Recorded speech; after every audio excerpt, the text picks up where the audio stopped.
도대체 저 작은 나라가 왜 저런 선택을 했을까요? 2025년 12월 15일 벨기에 브뤼셀 나토 본부 3층 대회의실이었습니다. 그 순간 저는 믿을 수 없는 광경을 목격했어요. 안녕하세요. 어디서 시청 중이신가요? 구독과 좋아요 부탁드립니다. 저는 로버트 윌리엄스입니다. 미국 국방부 DSCA 소속이에요. 수석 전략분석관으로 30년째 일하고 있죠. 세계 각국의 무기 거래를 분석하는 게 제 업무입니다. 펜타곤에서 가장 오래된 분석관 중 하나예요. 그날 아침 9시 15분, 회의실에는 나토 회원국 장성 12명이 모여 있었어요. 벽면에는 나토 깃발이 걸려 있었습니다. 긴 참나무 테이블 위에 보고서 한 부가 놓여 있었죠. 에스토니아의 천무 도입 계약서였어요. 5,200억 원. 한화 기준으로 그 금액이었습니다. 저는 처음에 숫자를 잘못 본 줄 알았어요. 눈을 비비고 다시 봤습니다. 인구 130만의 작은 나라가 한국산 다연장 로켓을 대량 구매한다고요? 회의실 분위기가 묘했습니다. 어떤 장군은 고개를 저었어요. 어떤 장군은 속삭이듯 옆 사람과 대화를 나눴죠. 프랑스 대표는 팔짱을 끼고 천장을 바라봤어요. 영국 대표는 펜을 탁탁 두드리며 불편한 기색을 드러냈습니다. 이상한 공기가 흘렀어요. 마치 누군가가 큰 실수를 저지른 것처럼요. 그때였습니다.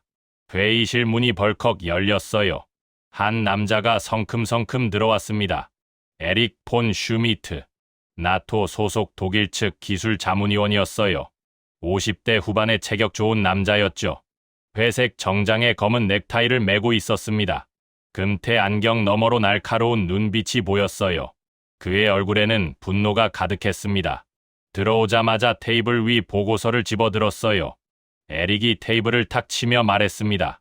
이건 전략적 자살이라고요. 아시아의 쇠붙이가 나토 표준을 망친다고요. 그의 목소리가 회의실 전체에 울렸어요. 장성들의 시선이 일제히 그에게 쏠렸습니다. 누군가는 인상을 찌푸렸고 누군가는 고개를 끄덕였죠. 에릭은 멈추지 않았어요. 독일이 있고 프랑스가 있는데 왜 한국이냐고요. 검증도 안 된 무기로 발트에 안보를 걸겠다고요. 그는 보고서를 탁 내려놓으며 비웃었습니다. 한국이 만든 게 뭐가 있냐고요. 휴대폰이랑 자동차나 만드는 나라 아니냐고요. 무기는 역사와 전통이 전부라고요. 우리 독일은 200년 동안 무기를 만들어 왔다고요. 그의 목소리에는 자부심이 가득했어요. 동시에 한국에 대한 멸시가 묻어났죠. 저는 가만히 듣고 있었습니다. 솔직히 말하면요. 저도 비슷한 생각을 했거든요. 한국의 무기라. K방산이라는 말은 들어봤어요. 폴란드가 한국 전차를 샀다는 뉴스도 봤죠. 하지만 나토의 핵심 방어선에 투입될 수준인지는 솔직히 확신이 없었습니다. 에릭의 말이 틀리지 않다고 생각했어요. 그때까지는요. 그런데 그 순간 에스토니아 측에서 한 사람이 천천히 일어났습니다. 한네스 장군이었어요. 에스토니아 국방부 전략기획국장. 백발의 노장이었죠. 70대 초반으로 보였습니다. 얼굴에는 깊은 주름이 패여 있었어요. 세월의 무게가 느껴지는 인물이었죠. 그는 아무 말 없이 노트북을 열었습니다. 회의실 스크린에 연결했어요. 그리고 영상 하나를 재생했습니다. 전무의 실사격 영상이었어요. 화면 속에서 발사대가 보였습니다. 초록색 장비가 들판에 놓여 있었죠. 카운트다운이 시작됐어요. 5, 4, 3, 2, 1. 발사. 굉음과 함께 로켓이 하늘로 솟아올랐습니다. 흰 연기가 길게 꼬리를 그렸어요. 카메라가 로켓의 궤적을 따라갔죠. 80km를 날아갔습니다. 그리고 목표물을 정확히 타격했어요. 폭발. 화염이 피어올랐습니다. 오차 1m. 화면에 그 숫자가 선명하게 떴어요. 영상이 끝났을 때 회의실은 완전히 조용해졌습니다. 아무도 말하지 않았어요. 숨소리조차 들리지 않았죠. 저는 에릭을 봤습니다. 그의 얼굴이 굳어 있었어요. 입술이 살짝 떨리고 있었죠. 아까의 자신감은 온데간데 없었습니다. 한네스 장군이 천천히 입을 열었어요. 우리에게 내일은 없다고요. 러시아가 130km 앞에 있다고요. 10년을 기다릴 여유가 없다고요. 그의 목소리에는 절박함이 담겨 있었습니다. 떨림이 섞여 있었어요. 50년 전 소련에 점령당했던 기억, 그게 그의 눈빛에 서려 있었죠. 장군이 에릭을 똑바로 쳐다봤습니다.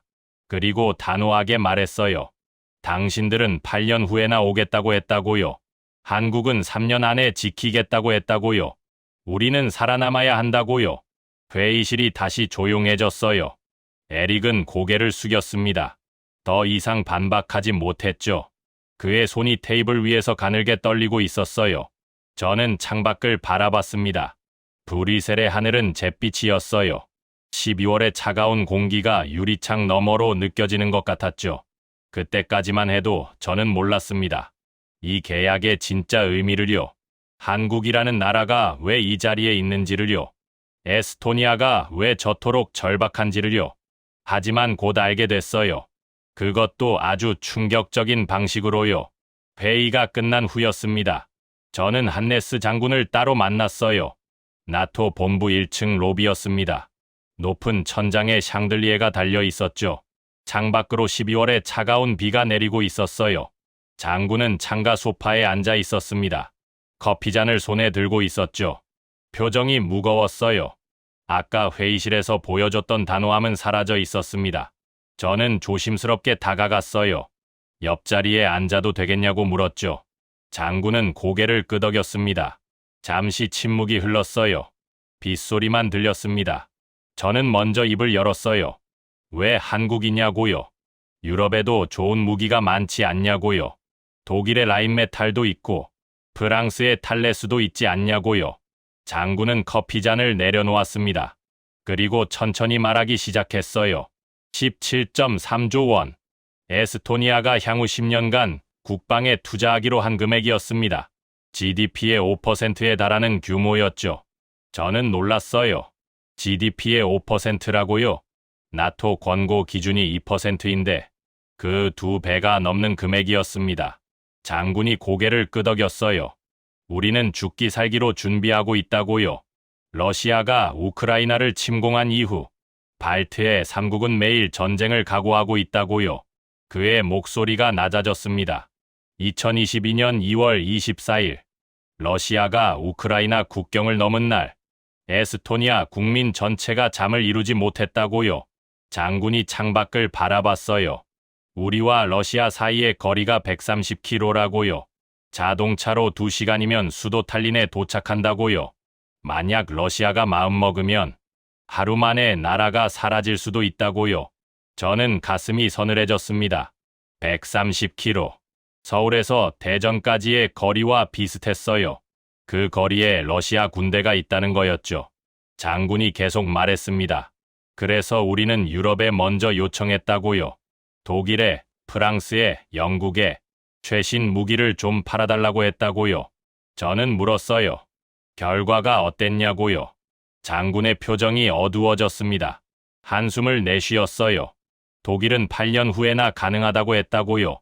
생산 라인이 꽉 차 있다고요. 우선순위가 있다고요. 프랑스는 조건이 맞지 않는다고 했다고요. 기술 이전은 불가능하다고요. 가격도 2배를 불렀다고요. 영국은 검토 중이라며 답을 미뤘다고요. 6개월이 지나도록 연락이 없었다고요. 장군이 쓴웃음을 지었습니다. 같은 나토 회원국인데, 같은 유럽인데 아무도 우리를 도와주지 않았다고요. 저는 충격을 받았어요. 나토는 집단 안보 동맹이잖아요. 서로를 지켜주는 게 기본 원칙이죠. 그런데 무기 하나 팔아주지 않았다고요. 장군이 고개를 저었습니다. 그들에게 우리는 우선순위가 아니었다고요. 인구 130만의 작은 나라일 뿐이라고요. 시장 가치가 없다고 판단한 거라고요. 장군의 눈가가 붉어졌어요. 러시아와 붙어 있는 게 우리 잘못은 아닌데 왜 아무도 우리를 지켜주려 하지 않았냐고요. 저는 아무 말도 할 수 없었습니다. 그냥 듣고만 있었어요. 강대국 사이에 낀 작은 나라의 절망. 저는 그것을 처음으로 실감했습니다. 장군이 잠시 말을 멈췄어요. 커피를 한 모금 마셨습니다. 그리고 다시 입을 열었죠. 그때 한국이 나타났다고요. 한국항공우주산업과 한화시스템이 제안을 했다고요. 저는 물었어요. 뭐라고 했냐고요. 장군이 저를 똑바로 쳐다봤습니다. 3년 안에 납품하겠다고요. 당신들을 지키겠다고요. 저는 믿을 수 없었어요. 3년이라고요? 유럽 국가들이 8년, 10년을 말할 때 한국은 3년을 약속했다고요? 장군이 고개를 끄덕였습니다. 처음에는 우리도 의심했다고요. 정말 가능한 건지, 그냥 영업용 멘트는 아닌지. 하지만 한국은 진심이었다고요. 계약서에 납기를 명시했다고요. 지연되면 페널티를 물겠다고 했다고요. 장군이 덧붙였어요. 그리고 한국은 약속을 지켰다고요. 계약 후 정확히 3년 만에 첫 번째 천무가 에스토니아에 도착했다고요. 저는 커피잔을 내려놓았습니다. 손이 살짝 떨렸어요. 이건 단순한 거래가 아니었습니다. 유럽이 외면한 작은 나라를 한국이 지켜주겠다고 나선 거였죠. 장군이 창밖을 바라보며 말했어요. 우리는 한국을 믿기로 했다고요. 같은 아픔을 겪은 나라니까요. 같은 아픔이라고요? 저는 그 말의 의미를 이해하지 못했습니다. 그때까지는요. 하지만 장군은 더 이상 설명하지 않았어요. 그저 먼 곳을 바라보고 있었죠. 그의 눈에 뭔가가 어려 있었습니다. 슬픔인지 그리움인지 알 수 없었어요. 저는 그날 밤 호텔로 돌아왔습니다. 브뤼셀 시내의 작은 호텔이었어요. 방에 들어가 노트북을 열었습니다. 에스토니아의 역사를 검색하기 시작했어요. 한국의 역사도요. 그리고 저는 알게 됐습니다. 왜 이 두 나라가 서로를 이해하는지를요. 왜 한네스 장군이 그런 눈빛을 했는지를요. 화면 속에서 역사가 펼쳐졌습니다. 저는 밤새 그것을 읽었어요. 그날 밤, 저는 호텔 방에서 잠을 이루지 못했습니다. 브뤼셀 시내의 작은 호텔이었어요. 창밖으로 가로등 불빛이 보였죠. 비는 그쳤지만 하늘은 여전히 흐렸습니다. 노트북 화면에는 에스토니아의 역사가 펼쳐져 있었어요. 읽으면 읽을수록 가슴이 아팠습니다.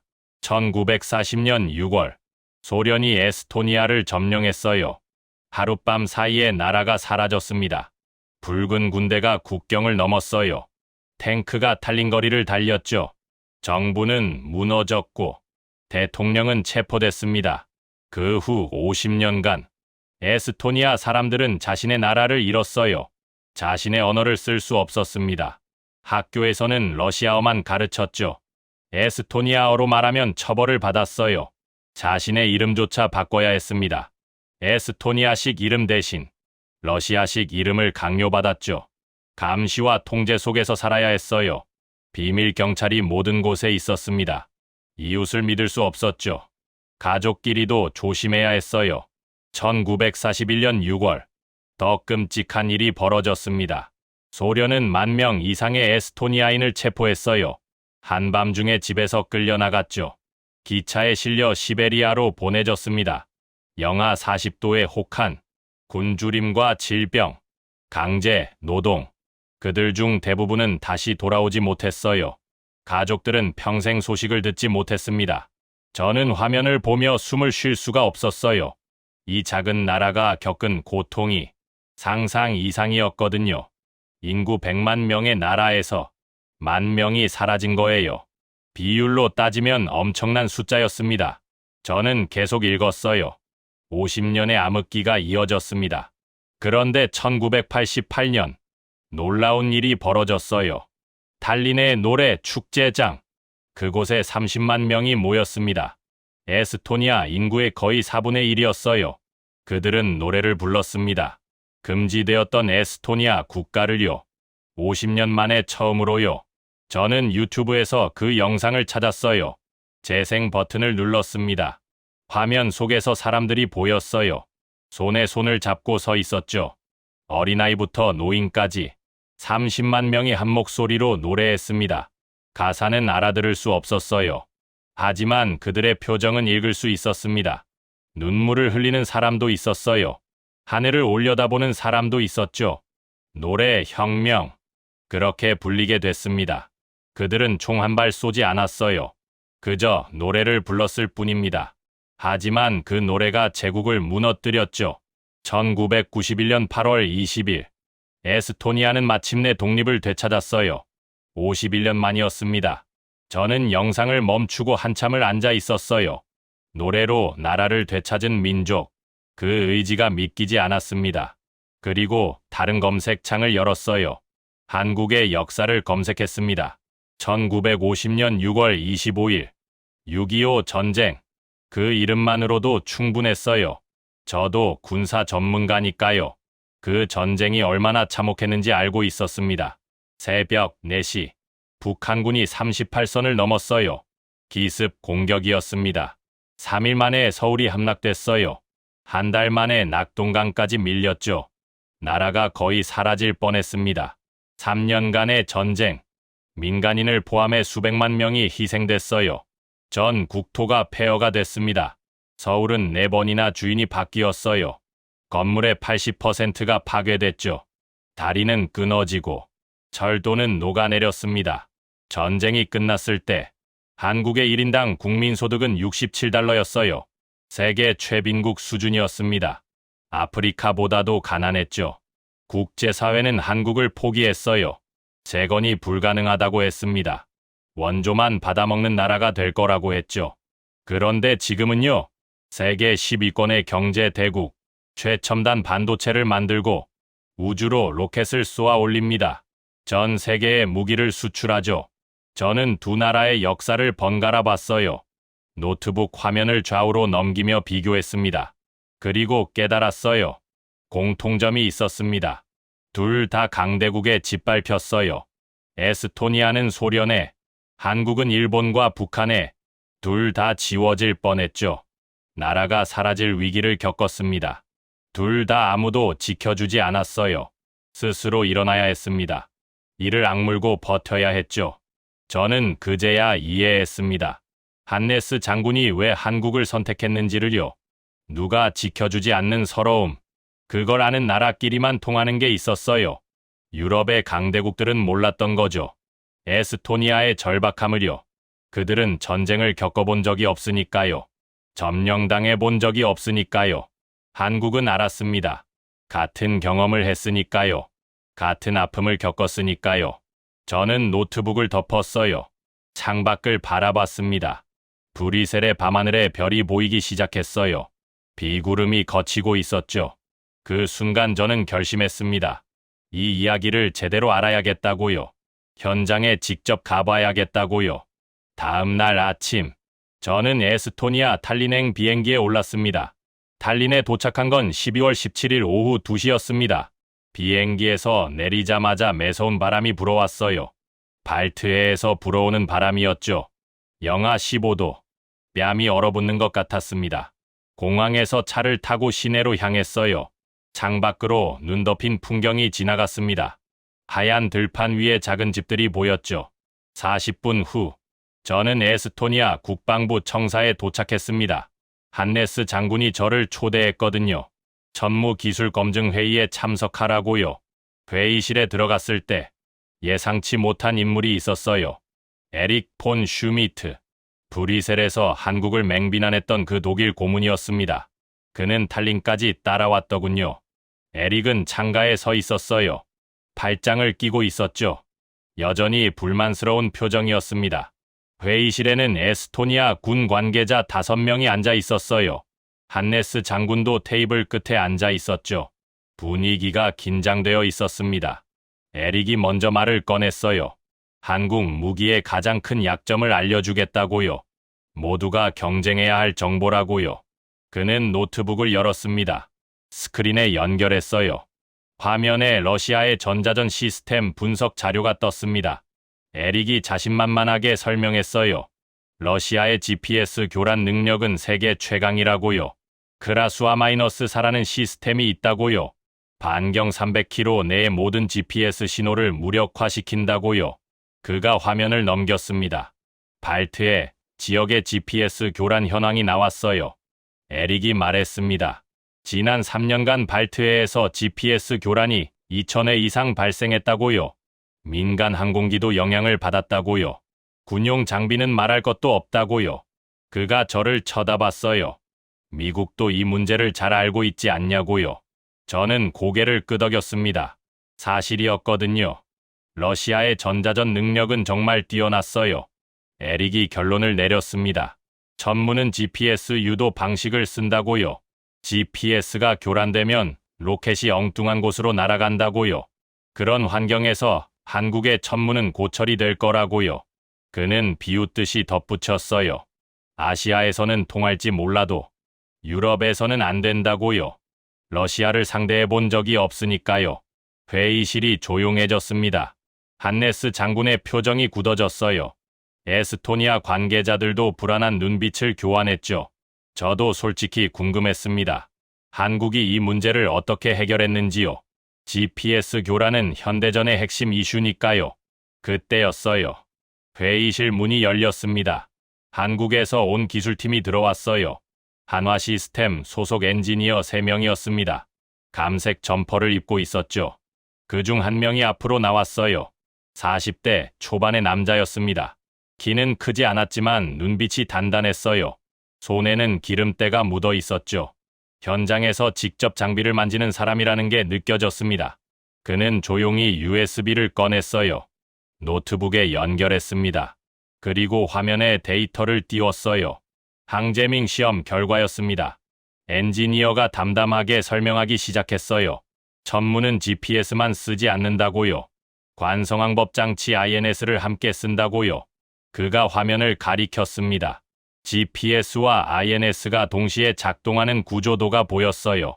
GPS가 끊겨도 INS가 자체적으로 경로를 계산한다고요. 자이로스코프와 가속도계가 위치를 추적한다고요. 외부 신호 없이도 목표물을 찾아간다고요. 에릭이 끼어들었어요.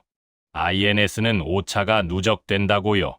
시간이 지나면 정확도가 떨어진다고요. 장거리에서는 쓸모없다고요. 엔지니어가 고개를 저었습니다. 그래서 우리가 10년을 연구했다고요. 그가 새로운 데이터를 띄웠어요. 북한 GPS 교란 대응 시험 결과였습니다. 엔지니어가 말했습니다. 북한은 매년 수십 차례 GPS를 교란한다고요. 서해안에서, 강원도에서, 휴전선 인근에서요. 한국군은 그 속에서 매일 훈련한다고요. 화면에 숫자가 떴습니다. 실제 교란 환경 시험 결과 80km 사거리에서 오차 3m 이내. 에릭의 얼굴이 창백해졌어요. 입술이 굳어 있었습니다. 엔지니어가 계속 말했어요. 우리는 러시아를 상대해 본 적은 없다고요. 하지만 북한을 상대해 왔다고요. 70년 동안요. 그가 화면을 바꿨습니다. 철원 훈련장의 영상이 나왔어요. 영하 20도의 혹한. 눈보라가 휘몰아치는 밤. 시야가 거의 보이지 않았습니다. 그 속에서 천무가 발사됐어요. 로켓이 어둠을 가르며 날아갔습니다. 목표물 명중.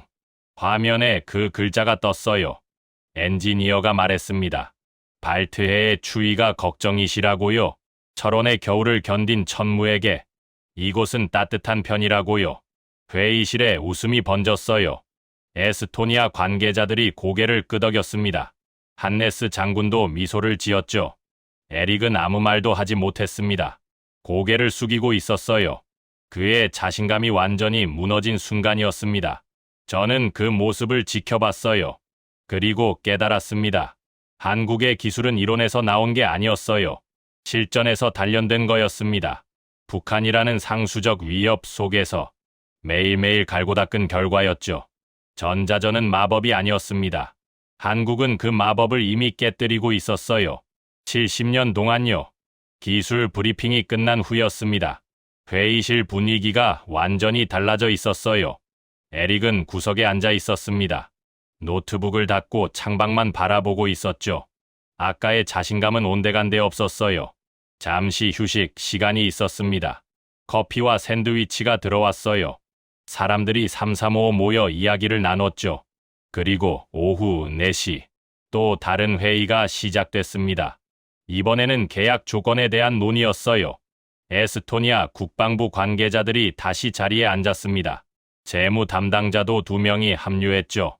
저도 옵저버 자격으로 참석했어요. 미국 국방부를 대표해서요. 나토 동맹국의 무기 거래는 우리도 관심 사항이니까요. 그런데 회의실에 낯선 얼굴들이 있었습니다. 한국에서 온 또 다른 팀이었어요. 정장을 말끔하게 차려입은 3명이었습니다. 아까 기술팀과는 분위기가 달랐어요. 서류 가방을 들고 있었죠. 저는 의아했습니다. 한화 시스템 영업팀인가 싶었어요. 한네스 장군이 그들을 소개했습니다. KOTRA에서 오셨다고요. 대한무역투자진흥공사라고요.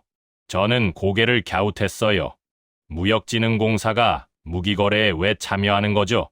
보통은 민간 기업이 직접 협상하잖아요. 곧 이유를 알게 됐습니다. KOTRA 팀장이 일어나 인사했어요. 50대 초반의 여성이었습니다. 차분하지만 단단한 인상이었죠. 그녀가 스크린에 자료를 띄웠습니다. 계약 구조도가 나왔어요. 그리고 설명을 시작했습니다. 대한민국 정부가 이 계약을 보증한다고요. 단순한 민간 거래가 아니라고요. GEG 방식이라고요. GEG, Government to Government, 정부 대 정부 거래였습니다. 저는 눈이 번쩍 뜨였어요. 이건 중요한 차이였거든요. 팀장이 구조를 설명했습니다. 한화 시스템이 생산하고요. KOTRA가 수출을 대행하고요. 대한민국 정부가 계약 이행을 보증한다고요. 화면에 도식이 나왔어요.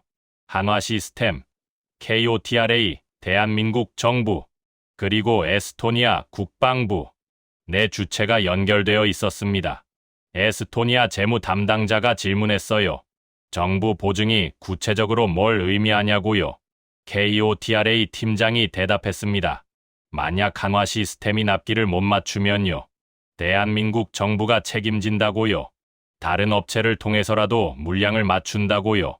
그녀가 덧붙였어요. 만약 한화 시스템에 문제가 생기면요. 회사가 어려워지거나 하면요. 대한민국 정부가 계약을 승계한다고요. 회의실이 조용해졌습니다. 에스토니아 관계자들이 서로를 쳐다봤어요. 이건 들어본 적 없는 조건이었거든요. 저도 놀랐습니다. 미국도 이런 방식은 잘 안 써요.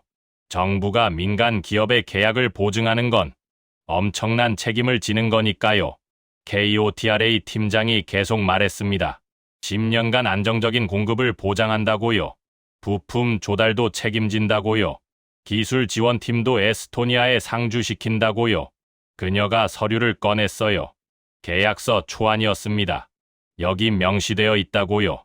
납기 지연 시 페널티 조항, 품질 보증 조항, 기술 이전 조항, 그리고 대한민국 정부의 보증 조항. 한네스 장군이 물었어요. 유럽 업체들도 비슷한 조건을 제시했냐고요. KOTRA 팀장이 고개를 저었습니다.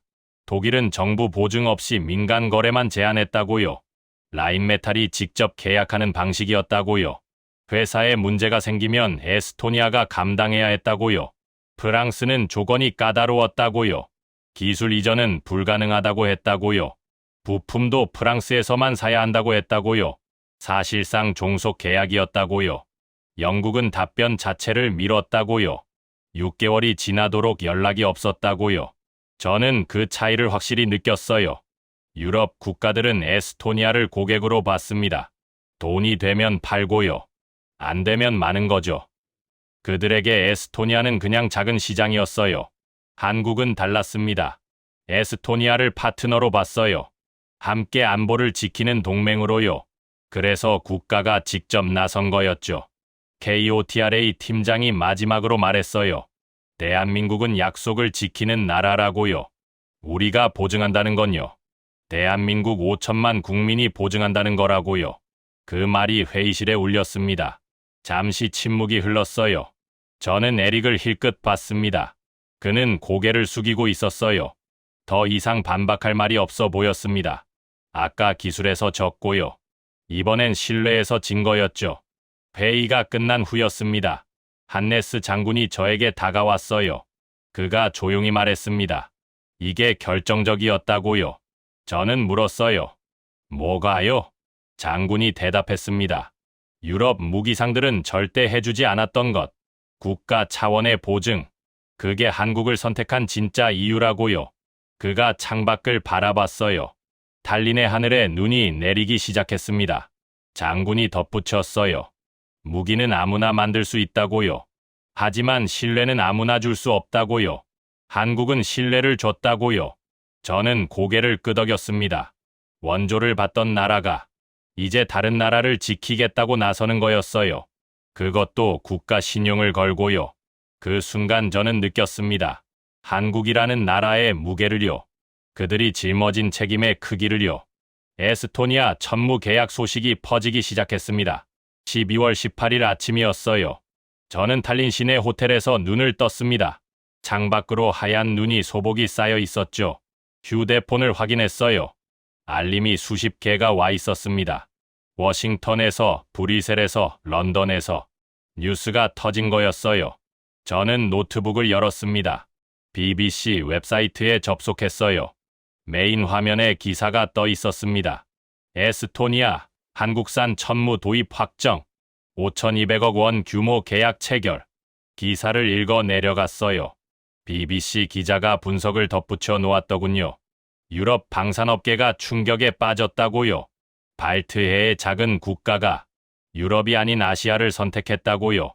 이건 단순한 무기 거래가 아니라고요. 유럽 안보 질서의 변화를 의미한다고요. 저는 다른 매체들도 확인했습니다. 로이터, AFP, 도이체벨레 모두 같은 뉴스를 다루고 있었어요. 그런데 더 충격적인 소식이 있었습니다.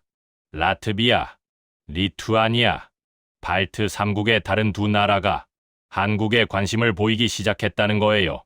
라트비아 국방장관의 인터뷰가 있었습니다. 에스토니아의 선택을 주시하고 있다고요. 한국의 제안을 검토할 용의가 있다고요. 우리도 같은 위협에 직면해 있다고요. 리투아니아도 마찬가지였어요. 한국 방산 관계자들과 비공식 접촉 중이라고요. K9 자주포에 관심이 있다고요. 천무도 검토 대상이라고요. 저는 화면을 보며 놀랐습니다. 도미노가 시작된 거였어요. 에스토니아 하나가 움직이니까 옆 나라들도 따라 움직이기 시작한 거죠. 그날 오후였습니다. 저는 한네스 장군을 다시 만났어요. 탈린 구시가지의 작은 카페였습니다. 중세풍 건물들 사이에 있었죠. 창밖으로 눈 덮인 광장이 보였어요. 장군은 미소를 짓고 있었습니다. 처음 만났을 때와는 완전히 다른 표정이었죠. 어깨에서 무거운 짐을 내려놓은 것 같았어요. 그가 커피를 홀짝이며 말했습니다. 우리가 첫 번째였다고요. 하지만 마지막은 아닐 거라고요. 장군은 휴대폰을 꺼냈어요. 화면을 보여줬습니다. 라트비아 동료에게서 온 메시지였어요. 한국에 대해 알려주는 내용이었죠. 어떤 과정으로 계약했는지, 한국 측 대응은 어땠는지, 신뢰할 수 있는 파트너인지. 장군이 웃으며 말했어요. 이미 3통이나 왔다고요. 라트비아, 리투아니아, 그리고 폴란드에서도요. 저는 그 순간 깨달았습니다. 에스토니아의 선택이 단순한 구매가 아니었다는 거요. 이건 신호였어요. 발트해 전체에 보내는 신호. 유럽 안보 지형을 바꾸는 신호였죠. 한국이라는 새로운 선택지가 있다. 유럽에만 의존하지 않아도 된다. 우리를 진심으로 지켜줄 나라가 있다. 그런 메시지였습니다. 그때 뉴스에서 새로운 소식이 나왔어요. 카페 TV에서 흘러나왔습니다. 독일 국방부의 공식 반응이었어요. 독일 대변인이 말했습니다. 에스토니아의 결정을 존중한다고요. 각국의 주권적 선택이라고요. 나토 동맹의 결속에는 변함이 없다고요. 존중한다. 그 단어가 귀에 꽂혔어요. 불과 사흘 전이었거든요. 에릭이 한국을 맹비난했던 게, 아시아의 쇠붙이라고 조롱했던 게, 그런데 이제 독일 정부가 존중한다고 말하는 거예요. 공식 석상에서요. 저는 에릭을 떠올렸습니다. 그는 지금 어디 있을까요? 무슨 생각을 하고 있을까요? 마침 그때였어요. 카페 문이 열렸습니다. 에릭이 들어왔어요. 우연이었죠. 그는 혼자였습니다. 코트에 눈이 쌓여 있었어요. 얼굴이 많이 지쳐 보였습니다. 에릭이 저를 발견했어요. 잠시 멈칫했죠. 그리고 천천히 다가왔습니다. 옆자리에 앉아도 되겠냐고 물었어요. 저는 고개를 끄덕였습니다. 잠시 침묵이 흘렀어요. 밖에서 눈이 계속 내리고 있었습니다. 에릭이 먼저 입을 열었어요. 내가 틀렸다고요. 한국을 과소평가했다고요. 그의 목소리가 낮았습니다. 오만함은 사라져 있었어요. 에릭이 계속 말했습니다. 유럽은 오만했다고요. 우리만이 최고라고 믿었다고요. 200년 전통을 내세우며 다른 나라들을 무시했다고요. 그가 고개를 저었어요. 하지만 한국은 우리가 하지 못한 걸 해냈다고요. 저는 물었습니다. 그게 뭐냐고요. 에릭이 대답했어요. 성실함이라고요. 그가 저를 쳐다봤습니다. 눈이 살짝 붉어져 있었어요. 약속을 지키고 납기를 맞추는 것, 고객의 절박함을 이해하는 것, 국가가 직접 나서서 신뢰를 보증하는 것, 그 단순한 것들이 우리를 이겼다고요. 에릭이 일어나며 말했습니다. 경의를 표한다고요. 대한민국에. 그리고 그는 자리를 떴습니다. 카페 문을 열고 눈 속으로 걸어갔어요. 그의 뒷모습이 점점 작아졌습니다. 저는 혼자 앉아 창밖을 바라봤어요. 달린의 밤하늘에 눈이 펑펑 내리고 있었습니다. 가로등 불빛에 눈송이가 반짝였죠. 한네스 장군이 조용히 말했어요. 유럽 안보의 심장이 바뀌고 있다고요. 브뤼셀에서 창원으로요. 12월 20일. 저는 특별한 초대를 받았습니다. 에스토니아 북부의 타파 훈련장. 전무가 처음으로 에스토니아 땅에서 실사격 시험을 하는 날이었어요. 새벽 5시에 호텔을 나섰습니다. 밖은 아직 깜깜했어요. 영하 18도. 숨을 쉴 때마다 입김이 하얗게 피어올랐죠. 군용 차량이 대기하고 있었습니다. 저는 한네스 장군과 함께 탔어요. 차가 출발했습니다. 창밖으로 눈 덮인 들판이 끝없이 펼쳐졌어요. 가로등 하나 없는 어둠 속이었죠. 헤드라이트 불빛만이 길을 밝혔습니다. 장군은 말이 없었어요. 창밖만 바라보고 있었죠. 무슨 생각을 하는지 알 수 없었습니다. 2시간을 달렸어요. 동이 트기 시작했습니다. 하늘이 서서히 밝아졌죠. 그리고 훈련장이 보였습니다. 넓은 설원 위에 텐트들이 세워져 있었어요. 군용 차량들이 줄지어 있었죠. 에스토니아 군인들이 분주하게 움직이고 있었습니다. 그리고 그 한가운데 전무가 있었어요. 초록색 발사대가 하얀 눈 위에 놓여 있었습니다. 로켓 발사관 6개가 하늘을 향하고 있었죠. 주변에 한국 기술진들이 서 있었어요. 차에서 내렸습니다. 매서운 바람이 불어왔어요. 귀가 얼어붙는 것 같았죠. 한네스 장군이 앞장서서 걸었습니다. 저는 그 뒤를 따랐어요. 발사대 앞에 도착했을 때 한국 기술진 중 한 명이 다가왔습니다. 어제 회의실에서 봤던 그 엔지니어였어요. 40대 초반의 남자. 손에 기름때가 묻어 있었죠. 그는 새벽부터 나와 있었던 것 같았어요. 코트에 눈이 쌓여 있었고 얼굴은 추위에 빨갛게 얼어 있었습니다. 한네스 장군이 그에게 물었어요. 준비는 다 됐냐고요. 엔지니어가 고개를 끄덕였습니다. 최종 점검을 마쳤다고요. 발사 준비 완료라고요. 장군이 고개를 끄덕였어요. 그리고 관람석으로 향했습니다. 이미 많은 사람들이 모여 있었어요. 에스토니아 군 관계자들, 정부 인사들, 그리고 외신 기자들도 몇 명 보였습니다. 저는 장군 옆자리에 앉았어요. 눈앞에 천무가 보였습니다. 카운트다운이 시작됐습니다. 스피커에서 숫자가 울려 퍼졌어요. 1987점. 주변이 조용해졌습니다. 모두가 숨을 죽이고 있었어요. 바람 소리만 들렸죠. 54321점. 발사. 굉음이 울렸습니다. 땅이 흔들리는 것 같았어요. 로켓이 하늘로 솟아올랐습니다. 하얀 연기가 길게 꼬리를 그렸죠. 눈부신 불꽃이 아침 하늘을 갈랐어요. 저는 숨을 멈추고 지켜봤습니다. 로켓이 점점 작아지며 사라졌어요. 몇 분이 지났습니다. 정적이 흘렀죠. 그리고 통신이 들어왔어요. 스피커에서 목소리가 울렸습니다. 목표물 명중. 오차 2m. 환호성이 터졌습니다. 에스토니아 군인들이 박수를 쳤어요. 서로 얼싸안는 사람들도 있었죠. 누군가는 눈물을 흘렸습니다. 저는 그 광경을 보며 가슴이 벅차올랐어요. 그때 한네스 장군이 일어났습니다. 천천히 발사대 쪽으로 걸어갔어요. 저도 따라갔습니다. 한국 엔지니어가 발사대 옆에 서 있었어요. 장비를 점검하고 있었죠. 손에는 여전히 기름때가 묻어 있었습니다. 장군이 그에게 다가갔어요.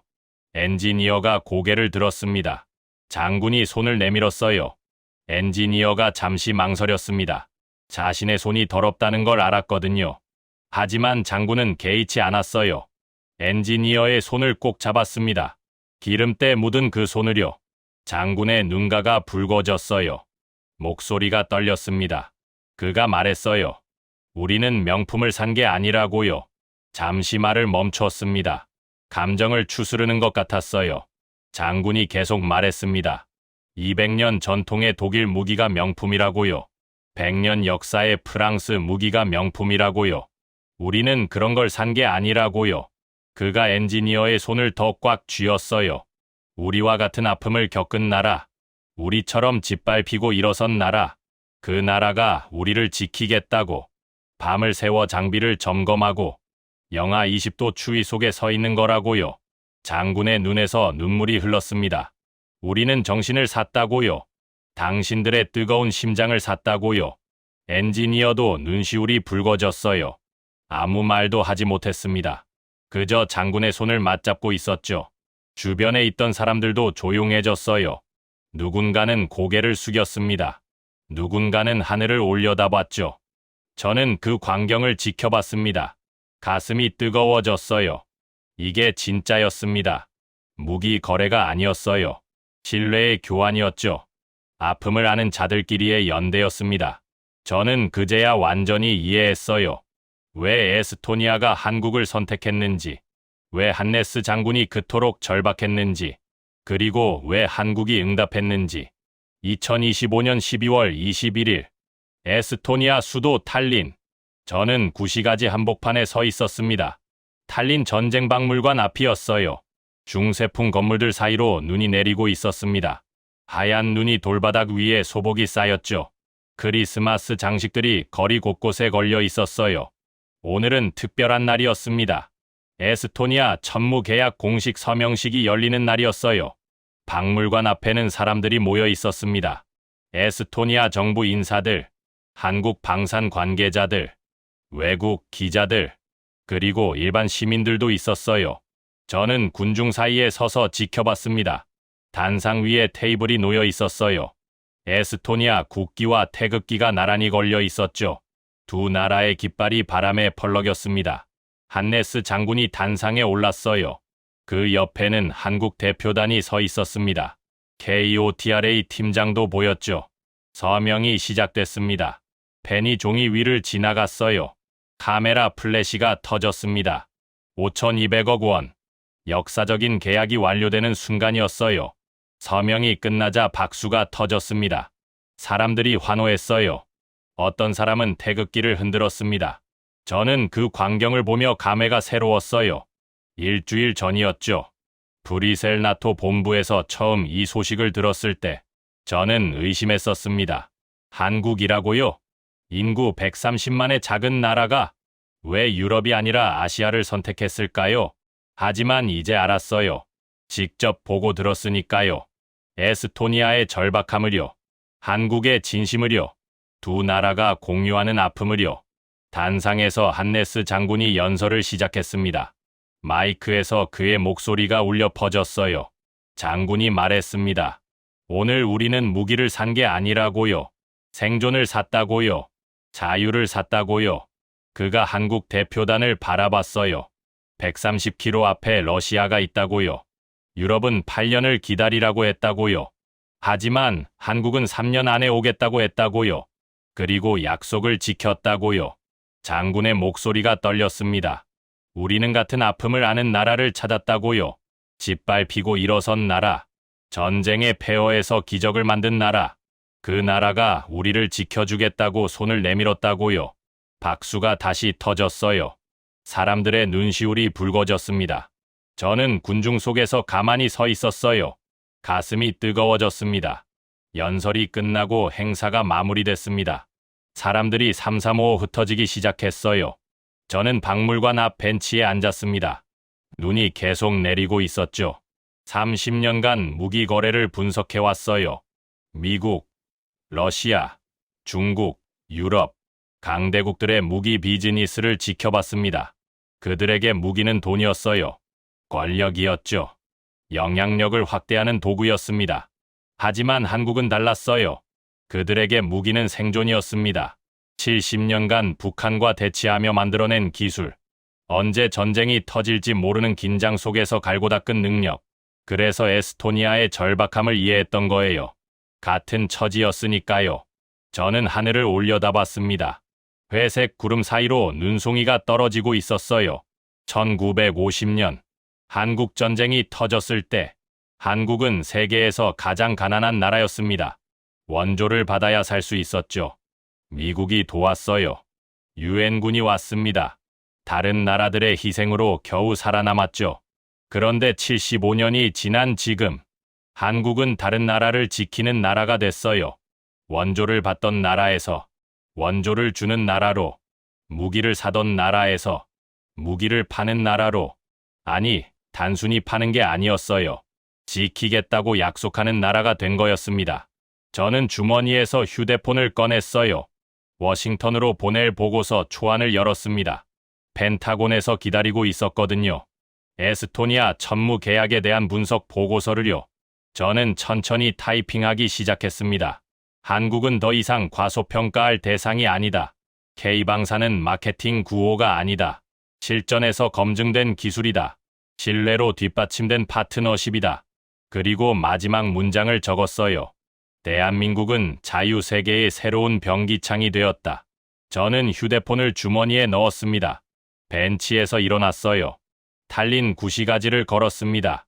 눈 덮인 거리가 아름다웠어요. 크리스마스 캐럴이 어디선가 들려왔죠. 저는 걸으면서 생각했습니다. 한 나라의 힘은 군대 규모가 아니었어요. 경제력도 아니었죠. 기술력만도 아니었습니다. 약속을 지키는 힘, 신뢰를 주는 힘, 같은 아픔을 이해하는 힘. 한국은 그 힘을 가지고 있었어요. 그래서 에스토니아가 선택한 거였죠. 저는 공항으로 향했습니다. 워싱턴으로 돌아가야 했거든요. 비행기에 오르기 전 마지막으로 탈린 하늘을 올려다봤어요. 눈이 그쳤습니다. 구름 사이로 햇살이 비치기 시작했어요. 저는 미소를 지었습니다. 이 이야기를 전해야겠다고 생각했어요. 한국이라는 나라가 어떻게 여기까지 왔는지, 왜 작은 발트의 국가가 한국을 선택했는지 세상이 알아야 한다고요. 끝까지 시청해 주셔서 감사합니다. 구독과 좋아요, 알림 설정 잊지 마세요. 다음 이야기에서 또 만나요.